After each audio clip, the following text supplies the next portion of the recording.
New York সিটির ব্রঙ্কসে ম্যাকডোনাল্ডসের একটি রেস্টুরেন্টে বন্দুক সহিংসতায় 2 কিশোর গুলিবিদ্ধ হওয়ার ভিডিও প্রকাশ করেছে পুলিশ। ভিডিও প্রকাশের পরপরই মঙ্গলবার ম্যাকডোনাল্ডসের বাইরে বিক্ষোভ করেন ওই 2 কিশোরের পরিবারের সদস্য ও স্থানীয়রা। ভিডিও ফুটেজে জড়িত সন্দেহভাজনকে দেখা গেলেও এখনও তাকে আটক করতে না পারায় ক্ষোভ জানান তারা। নিউ ইয়র্ক সিটির অ্যালার্টন নেইবারহুডে ম্যাকডোনাল্ডসের একটি রেস্টুরেন্টে শনিবার রাতে বন্দুক সহিংসতায় 2 কিশোর আহত হয়। সেই ঘটনার একটি ভিডিও এরই মধ্যে প্রকাশ করেছে এনওয়াইপিডি।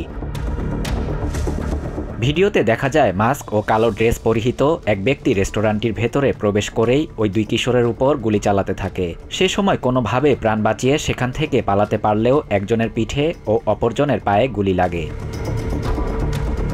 ঘটনার 3 দিন পার হয়ে গেলেও জড়িত সন্দেহভাজনকে আটক করতে পারেনি পুলিশ। এর জেরে মঙ্গলবার ম্যাকডোনাল্ডসের বাইরে বিক্ষোভ করেন 2 কিশোরের পরিবারের সদস্য ও স্থানীয়রা।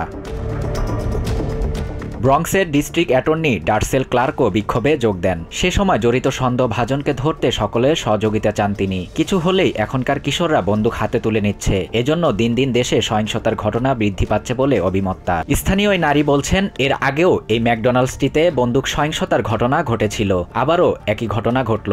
বারবার এমন ঘটনায় নিজেদের নিরাপত্তা নিয়ে উদ্বেগ জানান তিনি। এদিকে গুলিবিদ্ধ 2 কিশোর এখনও হাসপাতালে চিকিৎসাধীন, তাদের অবস্থা আশঙ্কামুক্ত। পুলিশ জানিয়েছে এই ঘটনার সন্দেহভাজন ব্রঙ্কসের আরও কয়েকটি বন্দুক সহিংসতার সাথে জড়িত, তাকে ধরতে অভিযান চলছে।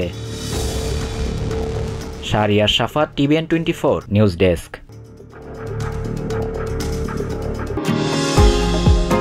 নিউ ইয়র্ক থেকে সম্প্রচারিত TVN 24 টেলিভিশন বিশ্বজুড়ে বাঙালির কণ্ঠস্বর।